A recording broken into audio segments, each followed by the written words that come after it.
It's Poppin' Hip Hop America. It's Lavoisier, rapper turned hacker, aka Captain OG. I got a question for you today, black people.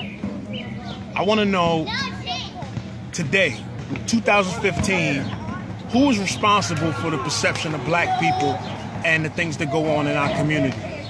I mean, I look around, I look at World Star Hip Hop, I look at Media Takeout. These are the #1 web properties in the black community for the urban demographic. This is not some racist terrorist organization putting out content to make us look like Sambos and unintelligent. This is what we're choosing to represent ourselves.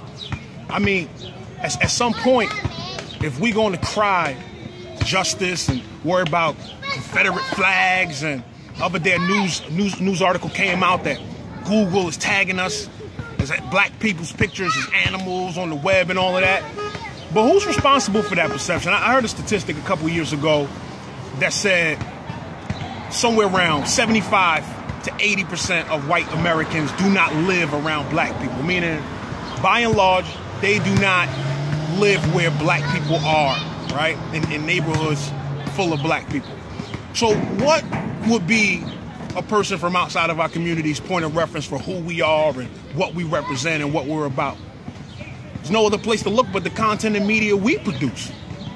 We exalt these images and say this is who we are. Now that we have a voice with the internet and technology, now that we can say what we want and say, hey, world, this is who we are, this is what we represent, and this is our identity.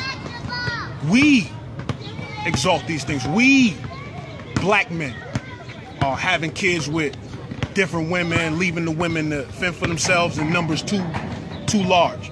We are treating jail, getting locked up and hustling like it's some sort of strike, right? So who's responsible for that perception? If we choose to say, hey, look at Empire, Love and Hip Hop, all this ratchet TV is done by us. We create this.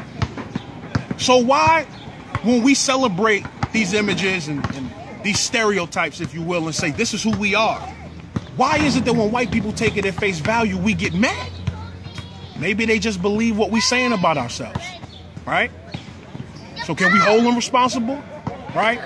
It's us making fun of each other, posting videos of black kids fighting after school, videos of little girls dancing sexually like it's cute. You know what I'm saying? Who's to blame for that? Are you? What's on your timeline, right? What you sharing about black people? If a white person never knew anything about black people and they come to your timeline, what they gonna see? Anything edifying, uplifting, educational, anything like that? Or they just gonna see pure ratchetness, right? And then what? And then the same people you gotta go to work with, same people that's gonna be your future employers and your kids' future classmates, right, is watching the same content laughing with you. Except for they laughing at you, fam. They laughing at you. So what you sharing? What you representing, huh? What are you telling the world your people represent? Check your own timeline. Next time you want to beef about Confederate flags and racism, who's holding you down and all that, check your own timeline. It's facts or not.